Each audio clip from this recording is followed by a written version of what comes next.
तो बच्चों कैसे हैं आप सब। बहुत बहुत स्वागत है आपका आज की इस वीडियो में। आज का ये वीडियो क्लास 11th के बच्चों के लिए बहुत ज़्यादा खास होने वाला है, क्योंकि इस वीडियो में हम लोग देखने वाले हैं बच्चों क्लास 11th का जो आपका इंग्लिश कोर का सब्जेक्ट है, इसका जो नया सिलेबस आया हुआ है फाइनल एग्ज़ाम 2025-26 के लिए। तो इस नए सिलेबस को इस वीडियो में हम लोग देखने वाले हैं बच्चों, और इस एक वीडियो के अंदर मैं आपको पूरा का पूरा इंग्लिश कोर का सिलेबस समझा दूंगा नया वाला, और ये भी बता दूंगा कि आपको इस साल के अंदर इंग्लिश कोर के अंदर से कौन कौन से चैप्टर पढ़ने हैं इस साल के सिलेबस के अंदर, और कौन कौन से चैप्टर नहीं पढ़ने हैं। ठीक है, तो वीडियो को पूरा जरूर देखिएगा, और वीडियो अगर आपको पसंद आता है तो वीडियो को लाइक भी जरूर कीजिएगा। जितना ज़्यादा वीडियो को आप लाइक करते हैं उतना ज़्यादा हमारा मोटिवेशन बढ़ता है इसी तरह की वीडियोज़ को बनाने के लिए। बाकी कोई भी अगर आपका डाउट रहता है जो आप मुझसे डायरेक्टली पूछना चाहते हैं, तो ये मेरा इंस्टाग्राम आईडी है बच्चों, जय झा 07 करके। यहाँ पर आप मुझे डीएम यानी डायरेक्ट मैसेज करके पूछ सकते हैं। जैसे ही मुझे समय मिलेगा मैं आपको रिप्लाई ज़रूर करूँगा। और अभी तक आप हमारे टेलीग्राम चैनल में ज्वाइन नहीं हुए हैं क्लास 11th के, तो वहाँ पर ज़रूर ज्वाइन हो जाइए। वहाँ पर हम आपको फ्री ऑफ कॉस्ट बहुत सारी चीज़ें प्रोवाइड करवाते रहते हैं, जैसे फ्री में नोट्स हो गए, ठीक है, उसके अलावा इंपॉर्टेंट अपडेट के PDF वगैरह हो गए, और भी बहुत तरह की चीज़ें हम वहाँ पर आपको प्रोवाइड करवाते रहते हैं। तो वहाँ पर ज़रूर ज्वाइन हो जाइए। टेलीग्राम चैनल में ज्वाइन होने के लिए सिंपली आपको टेलीग्राम पे जाना है और वहाँ पर सर्च करना है क्लास 11th 1 2 3 4। ये जैसे ही आप वहाँ पर सर्च करेंगे तो आपको हमारा टेलीग्राम का चैनल देखने को मिल जाएगा। आज ही उसमें ज्वाइन हो जाइए और जो भी चीज़ें हम भेजते हैं उसका लाभ उठाइए। ठीक है बच्चों, चलिए अपने इंग्लिश कोर के सिलेबस को समझते हैं। देखिए बच्चों, जो आपका इंग्लिश का सिलेबस बनना है वो इन दो किताबों के अंदर से बनना है, जो आप अपनी स्क्रीन पर देख सकते हैं। ठीक है, NCERT की ये दोनों किताबें रहने वाली है। फर्स्ट बुक आपकी रहेगी हॉर्नबिल वाली, यहाँ पर आप देख सकते हैं, जो मेन बुक आप कह सकते हैं। मेजॉरिटी ऑफ चैप्टर्स इसी बुक से आने वाले हैं। सेकंड जो आपकी बुक रहेगी वो स्नैपशॉट्स वाली रहेगी। ठीक है, यहाँ पर आप देख सकते हैं ये स्नैपशॉट्स वाली आपकी बुक है, और इसके अंदर से लिमिटेड चैप्टर्स आते हैं। ठीक है, तो वो भी मैं आपको बताऊंगा कि कौन कौन से चैप्टर आपको इस वाली बुक के अंदर से पढ़ना है। क्लियर है बच्चों, तो दो किताबों के अंदर से ही आपका पूरा का पूरा सिलेबस बनना है। अब मैं इन किताबों के अंदर से बता देता हूँ कि कौन कौन से चैप्टर आपको पढ़ने हैं, कौन कौन से चैप्टर नहीं पढ़ने हैं। और वो चैप्टर्स बताने से पहले एक छोटा सा रिक्वेस्ट रहेगा आप सभी बच्चों से, कि आप सभी बच्चे ना अपनी बुक लेकर के बैठ जाइए। ठीक है, आपकी जो NCERT की बुक्स है उनको लेकर के बैठ जाइए, चाहे आपके पास नई वाली किताब हो या फिर पुरानी वाली यानी ओल्ड वाली बुक हो, जो आपने अपने दीदी भैया से या फिर किसी स्टेशनरी से ख़रीदा हो, सेकेंड हैंड परचेज़ किया हो, तो वो लेकर के बैठ जाइए। जो चैप्टर्स मैं आपको बता रहा हूँ वही चैप्टर आपको इस साल के सिलेबस के अंदर पढ़ना है। अगर आपके पास पुरानी वाली बुक है उसमें बहुत सारे ऐसे चैप्टर्स होंगे जो आपको नहीं पढ़ना है, तो उस पर आप पेंसिल से निशान लगा लीजिएगा, इस तरह से कट्टा का निशान लगा लीजिएगा, जिससे कि आपको याद रहे कि ये चैप्टर मुझे नहीं पढ़ना है, और फ्यूचर में आपको कोई और वीडियो देखने की ज़रूरत ना पड़े, जिससे कि आपका टाइम बचे। ठीक है, अगर आपके पास नई वाली किताब है तो उसमें लगभग वही चैप्टर्स है जो आपको पढ़ना है, लेकिन एक आधा चैप्टर ऐसा है जो आपको नहीं पढ़ना है, वो अभी मैं आपको बता दूंगा, क्योंकि ये जो सिलेबस बता रहा हूँ ना मैं आपको, ये नई वाली किताबों के अंदर से बता रहा हूँ। ठीक है, चलिए, तो सबसे पहले जो आपकी हॉर्नबिल वाली बुक है ये मैंने खोल ली है, और इसका जो कंटेंट वाला पेज है NCERT का वो मैंने निकाल लिया है। तो यहाँ पर आप देखेंगे फर्स्ट चैप्टर जो आपका रहेगा the portrait of a lady, ये आपको पढ़ना है इस साल के सिलेबस के अंदर। ठीक है, यहाँ पर जो चैप्टर्स मैं बता रहा हूँ इसमें पोएम भी मिक्स है। ठीक है, तो मैं आपको डिफ्रेंशिएट करके बता दूंगा कि ये चैप्टर है और ये पोएम है। तो यहाँ पर जो the portrait of a lady ये तो आपका चैप्टर है, ये आपको पढ़ना है स्टोरी वाला। ठीक है, उसके बाद ये जो आप देख रहे हैं अब फोटोग्राफ, ये आपका एक पोएम है। ठीक है, ये क्या है आपका, ये एक पोएम है।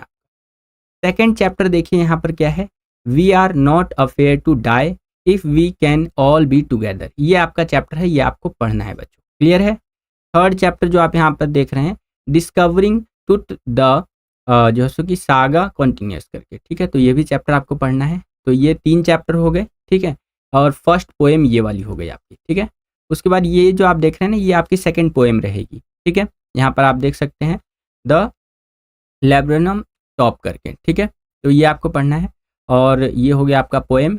और उसके बाद ये थर्ड पोएम रहेगी the voice of the rain. ठीक है, ये आपका पोएम हो जाएगा, ये भी आपको पढ़ना है। क्लियर है बच्चों, अभी आगे और अच्छे से मैं आपको समझाऊंगा, वीडियो में बने रहिएगा। तो आशा करता हूँ इतना आपको समझ में आ गया। चलिए, अब जो यहाँ पर फोर्थ वाला आपका दे रखा है, ठीक है, ये आप देख सकते हैं, ये आपको नहीं पढ़ना है, ये आपका सिलेबस वगैरह में कहीं नहीं दे रखा है। मैं CBSE के सिलेबस की बात कर रहा हूँ। ठीक है, तो ये CBSE के सिलेबस खोलेंगे अगर आप, तो उसके अंदर आपको ये कहीं भी नहीं दे रखा होगा, तो ये डिलीट है, कुछ भी नहीं है, ये आपको नहीं पढ़ना है, ठीक है। तो इस पेंसिल से कट्टा का निशान लगा लीजिएगा। अगला एक पोएम रहता है आपका चाइल्डहुड वाला, तो ये पोएम आपको पढ़ना है बच्चों, क्लियर है। चलिए, आशा करता हूँ ये भी आपको समझ में आ गया होगा, इतना जो मैंने बताया आपको। उसके आगे अगर हम बात करें तो 5वां चैप्टर आपका रहेगा ये द एडवेंचर करके, तो ये भी पढ़ना है। 6ठा चैप्टर रहेगा आपका सिल्क रोड करके, ये पढ़ना है। उसके बाद यहाँ पर फादर टू सन करके ये आपका एक पोएम रहेगा, तो ये भी आपको पढ़ना है, ठीक है। अब मैं एक स्लाइड के अंदर दिखा देता हूँ कि क्या क्या आपको पढ़ना है, ठीक है। तो अगर आप स्क्रीनशॉट लेना चाहते हैं तो स्क्रीनशॉट ले सकते हैं। इसके अंदर आपको सारा का सारा हॉर्नबिल वाली बुक के अंदर से सिलेबस बताया गया है कि ये आपको पढ़ना है, ठीक है। कितने पोएम पढ़ने हैं आपको, देखिए अ फोटोग्राफ एक पोएम हो गया, ठीक है। उसके बाद ये द लेबनम टॉप करके सेकंड पोएम हो गई। The voice of the rain करके थर्ड पोएम हो गई। चाइल्डहुड वाली यहाँ पर फोर्थ हो गया। और उसके आगे अगर हम बात करें तो फादर टू सन करके ये भी एक पोएम हो गई। तो टोटल यहाँ पर आपको 5 पोएम के आसपास पढ़ना है। उसके आगे अगर हम बात करें तो ये सारा आपका चैप्टर वगैरह है, ये पढ़ना है। समझ में आ गया आपको इस वाली बुक के अंदर से क्या पढ़ना है, तो ठोको लाइक। चलिए, अब हम लोग चलते हैं आपकी सेकंड वाली बुक के अंदर, जो आपकी स्नैपशॉट वाली बुक है। इसके अंदर से जैसे कि मैंने वीडियो की स्टार्टिंग में बताया, लिमिटेड चैप्टर्स ही आपको पढ़ने हैं। तो टोटल 5 ही चैप्टर है जो आपको पढ़ने हैं इस वाली बुक के अंदर से, ठीक है। पहला चैप्टर रहेगा, यहाँ पर आप देख सकते हैं, the summer of the beautiful white house, ये चैप्टर आपको पढ़ना है। सेकंड चैप्टर रहेगा आपका द एड्रेसेस, ये आपको पढ़ना है। थर्ड चैप्टर रहेगा मदर्स डे, ये पढ़ना है। फोर्थ चैप्टर रहेगा बर्थ वाला, ये भी पढ़ना है। फिफ्थ चैप्टर रहेगा the tale of melon city. तो टोटल 5 चैप्टर आपको इस वाली बुक के अंदर से पढ़ना है 2025-26 के सिलेबस के अंदर, ठीक है। यानी कि ये जो हमारा सेशन रहेगा इसके अंदर, या यूं कह लीजिए 2026 के फाइनल एग्जाम के लिए। क्लियर है बच्चों। चलिए, तो ये तो रहा दोनों बुक के अंदर से वो चैप्टर्स जो आपको पढ़ने हैं, या यूं कह लीजिए दोनों बुक का सिलेबस। अब यहाँ पर समझिए कि जो आपका ग्रामर है उसमें से क्या क्या आ रहा है, ठीक है।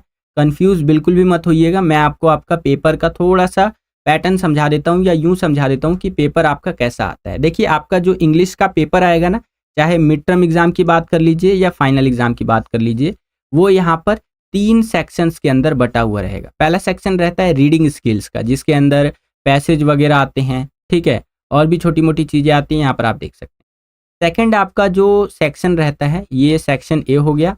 पेपर के अंदर एक सेक्शन बी आता है, जो कि आपका grammar and creative writing skills वाला रहता है, ठीक है। थर्ड वाला आपका लिटरेचर वाला रहता है, जिसके अंदर से बुक्स के क्वेश्चंस आते हैं, जो आपकी हॉर्नबिल वाली और स्नैपशॉट वाली बुक है उससे रिलेटेड क्वेश्चंस आएंगे। तो जो आपका बुक से रिलेटेड क्वेश्चन पूछा जाएगा आपके एग्जाम के अंदर, वो 31 नंबर का रहेगा, ठीक है। जो आपका ग्रामर वाला पोर्शन आता है वो 23 नंबर का रहता है। और रीडिंग स्किल्स वाला जो आपका पोर्शन होता है, यानी सेक्शन कह लीजिए, तो उसके अंदर जो आपका पैसेज वाला क्वेश्चन आता है, ये 26 नंबर का रहता है, ठीक है। तो अब हम जो बात करने वाले हैं वो grammar and creative writing skills के बारे में बात करने वाले हैं, यानी कि सेक्शन बी के अंदर जो जो चीज़ें आने वाली है वो मैं आपको समझाऊंगा। आई होप कि आपको समझ में आ रहा होगा मैं क्या कहने का प्रयास कर रहा हूँ, ठीक है, what I am trying to tell you. चलिए, तो सबसे पहले समझिए यहाँ पर रीडिंग स्किल्स के अंदर, तो रीडिंग स्किल्स जैसे कि मैंने आपको बताया ही है अभी कि ये आपका सेक्शन ए रहता है। तो ये सेक्शन ए के अंदर देखिए अनसीन पैसेज वगैरह, ठीक है, अनसीन केस बेस्ड, ये सब रहेगा। मेन फोकस हम करेंगे यहाँ पर अपने ग्रामर वाले पार्ट के अंदर। तो ग्रामर में अगर हम बात करें राइटिंग स्किल्स में, तो देखिए क्लासिफाइड एडवर्टीजमेंट्स आपसे पूछा जाएगा। पोस्टर आएगा आपका 50 शब्दों का या 50 वर्ड्स का कह लीजिए, इसकी तैयारी कर लीजिएगा। बाकी मैं आपको सैम्पल पेपर अभी करवाने ही वाला हूँ, ठीक है, क्योंकि हमारा अगस्त का मंथ खत्म होने वाला है। तो बहुत जल्दी सैम्पल पेपर्स की वीडियो आपको देखने को मिल जाएगी चैनल पे, जिससे कि आपकी तैयारी बहुत बढ़िया हो सके। उसके बाद स्पीच राइटिंग बहुत इंटरेस्टिंग होता है और बहुत मजा आएगा, इसकी तैयारी मैं आपको करवा दूंगा। बाकी स्पीच राइटिंग की आप तैयारी खुद से भी करते रहिए, ये भी एग्जाम में पूछा जाता है, ठीक है। और 120 to 150 वर्ड्स के अंदर स्पीच कहा जाता है। उसके बाद डिबेट राइटिंग भी आपसे पूछ लेगा 120 to 150 वर्ड्स के अंदर। तो ये तो हो गया राइटिंग स्किल्स के बारे में बातें, ठीक है, कि राइटिंग स्किल्स से इससे रिलेटेड क्वेश्चंस आपसे पूछे जाएंगे।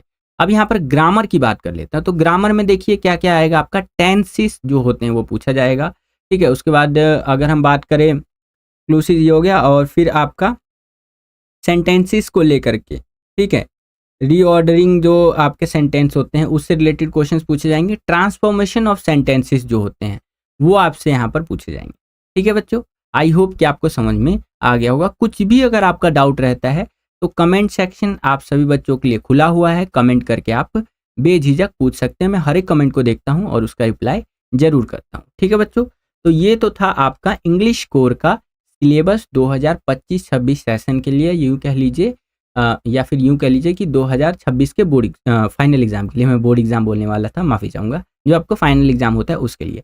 आशा करता हूँ कि आपको पूरा सिलेबस समझ में आ गया होगा। इससे पहले मैंने अदर सब्जेक्ट के भी सिलेबस बना रखे हैं, चाहे आपका हिंदी हो गया, पॉलिटिकल साइंस हो गया या अदर जो भी सब्जेक्ट है, तो वो यहाँ पर आपको एंड स्क्रीन में दिख रहा होगा। उस पर क्लिक करके आप उन वीडियोस को भी देख सकते हैं। वीडियो को अभी तक आपने लाइक नहीं किया है तो लाइक जरूर कर दीजिएगा, अपने सभी दोस्तों में शेयर कर दीजिएगा, और चैनल को अभी तक आपने सब्सक्राइब नहीं किया है तो सब्सक्राइब कर लीजिए। इसी तरह की वीडियोस हम आपके लिए लेकर के आते रहते हैं। जैसे ही आप विद्यालय स्टडी पॉइंट को सब्सक्राइब करेंगे, बगल में आपको बेल का, घंटी या घंटा, कुछ भी कह सकते हैं, उसका आइकन देखने को मिलेगा।